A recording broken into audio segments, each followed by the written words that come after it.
Pengunduran diri Zainuddin Amali sebagai Menpora telah secara resmi disampaikan kepada Presiden Joko Widodo. Sobat, seorang menteri rela melepaskan jabatannya untuk menjadi Wakil Ketua Umum PSSI yang dikomandani oleh Bapak Erick Thohir.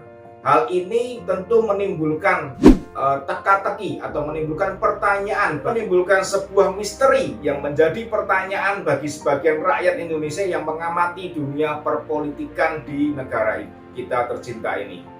Seorang menteri rela melepaskan jabatannya untuk menjadi Wakil Ketua Umum PSSI. Sebetulnya ada apakah di balik pengunduran diri beliau? Golkar menyerahkan sepenuhnya pengunduran diri tersebut kepada Zainuddin Amali karena itu merupakan hak dari kader sebuah partai yang ingin menentukan karir masa depannya. Atau adakah sebuah kreasi besar di dalam dunia politik yang pada tahun depan akan menentukan pilihan presiden dan calon presiden yang menentukan masa depan negara kita. Dengan dilantiknya dia sebagai Wakil Ketua Umum PSSI, Zainuddin Amali merestui dan meresmikan berdirinya Presidium Nasional Supporter Sepak Bola Indonesia yang diharapkan akan meningkatkan sepak bola Indonesia dengan lebih profesional, terutama di kalangan supporter. Sehingga diharapkan kejadian-kejadian beberapa waktu yang lalu, yaitu Kanjuruhan dan kemudian kemarin peristiwa dilarangnya supporter untuk masuk menonton pertandingan sepak bola, di mana klub idolanya bertanding di Gelora Jatidiri di Semarang. Hal itu diharapkan sudah tidak akan terjadi lagi dan para supporter pun mulai tertata rapi. Supporter mulai terbentuk dengan baik, dengan sesuai dengan Undang-Undang Nomor 11 Tahun 2022, di mana dalam salah satu pasalnya menyangkut tentang hak dan kewajiban para supporter. Pengunduran diri menteri menjadi Wakil Ketua Umum PSSI sekarang ini, jika kita ingin mencermati lebih dalam lagi, tentu hal itu bukan hanya sekedar menyangkut soal dunia persepak bolaan di negara kita. Karena Partai Golkar telah bergabung dalam sebuah koalisi yang dinamakan Koalisi Indonesia Bersatu. Dengan porsi Partai Golkar memiliki porsi yang paling besar perolehan suara di dalam koalisi antara Golkar, P3 dan PAN. Tentu Golkar memiliki sebuah angan-angan, Golkar memiliki sebuah harapan ke depan dengan perolehan suara yang besar tersebut pada pemilu 2024 nanti. Kemanakah Partai Golkar akan dibawa? Kemanakah kader Golkar akan ditempatkan? Apakah sang kader boleh menjadi wakil presiden yang dipilih dan ditentukan oleh rakyat? Ataukah koalisi tetap koalisi dan Golkar bisa menempatkan lebih banyak porsi lagi di dalam kabinet yang akan terbentuk pada tahun 2024? Dengan adanya melepaskan menterinya untuk menjadi berada di luar kabinet, tentu hal ini sudah merupakan pertimbangan yang masak. Karena bagaimanapun juga Partai Golkar adalah merupakan sebuah partai kunci pada penentuan presiden dan wakil presiden nanti. Seperti kita ketahui bahwa Koalisi Indonesia Bersatu sampai saat ini merupakan sebuah pendukung dari calon presiden yang digadang-gadang oleh masyarakat, yaitu Bapak Ganjar Pranowo.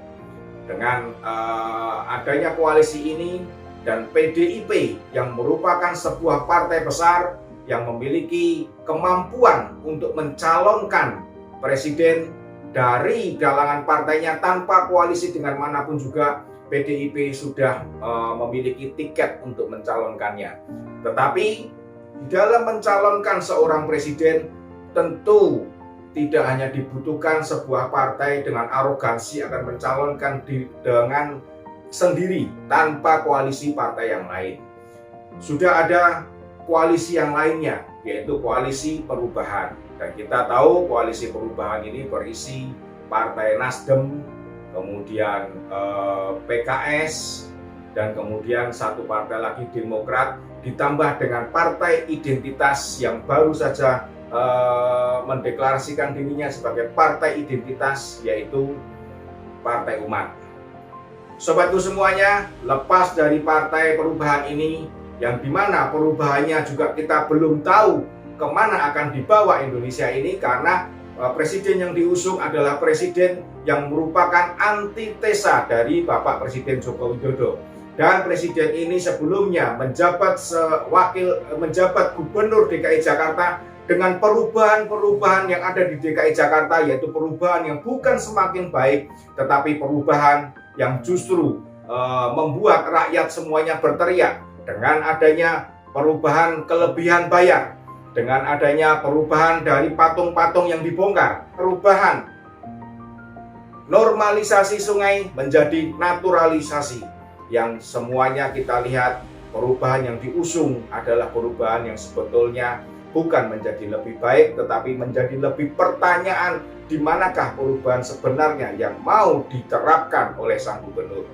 Pada saat PDI Perjuangan nanti akan mencalonkan presiden di luar Ganjar Pranowo, tentu seorang Ganjar akan diraih dan akan dicalonkan oleh Koalisi Indonesia Bersatu. Seperti kita lihat bahwa Bapak Presiden Joko Widodo memang menggadang-gadang Ganjar Pranowo. Sedangkan di PDIP kita tahu bahwa Megawati memiliki calon yang lain. Jokowi kita lihat di dalam beberapa kali trik-trik politiknya, beliau bak seorang master catur yang di dalam menempatkan bidak-bidak caturnya penuh dengan pertimbangan, penuh dengan kehati-hatian, dan di dalam setiap bidak catur yang ditempatkan kadang-kadang membuat musuhnya kelabakan atau bahkan mati kutu, tidak bisa bergerak. Kita tahu di dalam politik selalu ada asas timbal balik.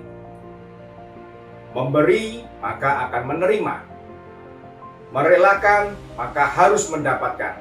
Seperti sekarang yang terjadi, Golkar melepaskan kadernya dalam kabinet. Apakah tidak ada desain lain yang akan memungkinkan seorang ketua Partai Golkar, Erlangga Hartarto, diharapkan akan bisa menjadi calon wakil presiden? Kita tahu banyak kader lain, banyak personil lain yang saat ini digadang-gadang dan saat ini dinaikkan oleh masyarakat. Salah satunya adalah Bapak Erick Thohir. Masih ada lagi Prabowo Subianto yang bernaung di bawah Koalisi Indonesia Raya, bentukan dari Partai Gerindra dan Partai Kebangkitan Bangsa, yang dimana mereka sudah memastikan bahwa calon presiden dari Koalisi Indonesia Raya adalah Prabowo Subianto. Tetapi tidak ada hal yang mustahil. Pada waktu yang ditentukan bisa saja semua koalisi berubah. Bisa juga terjadi koalisi yang awalnya sudah memiliki calon presiden, tiba-tiba di waktu yang singkat, di waktu yang tepat, maka koalisi ini akan menjadi koalisi yang berubah. Ada partai yang akan cabut keluar dari koalisi itu. Semua masih bisa terjadi. Kita tunggu dan kita lihat, kita menantikan hasilnya. Seperti apakah kartu yang akan dilempar oleh Bapak Jokowi?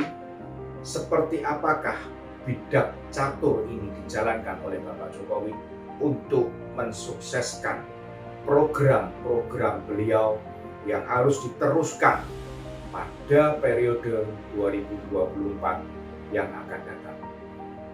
Presiden dan wakil presiden terpilih haruslah bisa meneruskan program yang begitu prestisius di negara kita, sehingga mengangkat pamor negara kita menjadi sebuah negara superpower yang tidak bisa diabaikan oleh negara manapun juga di dunia ini.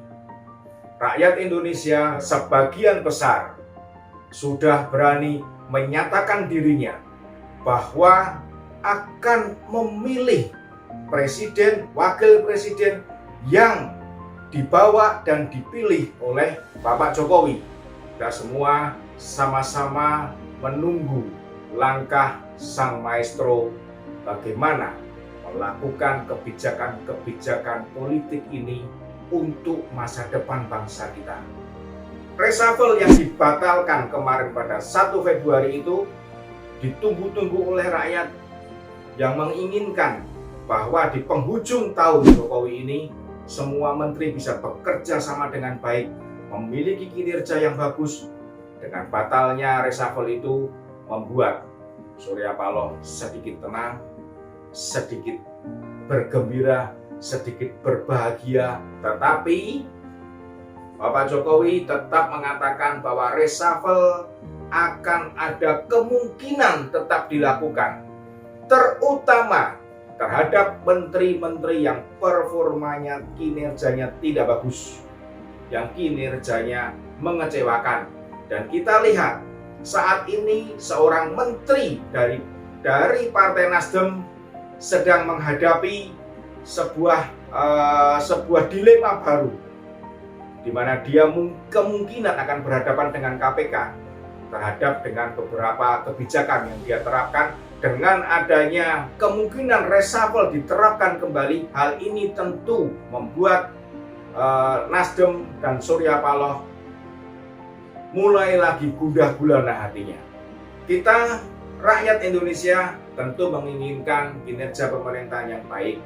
Kita menginginkan semua menteri mendukung Bapak Joko Widodo dengan full, dengan maksimal untuk mewujudkan Indonesia yang lebih sejahtera daripada yang ada sekarang. Sang maestro saat ini mungkin sedang memilih, sedang mencari bidak catur mana yang akan dia jalankan. Mari kita tunggu sang maestro menjalankan langkahnya. Dan harapan kita semua, Indonesia semakin berwibawa, Indonesia semakin bermartabat, Indonesia semakin menjadi sejahtera. Salam Popidantos.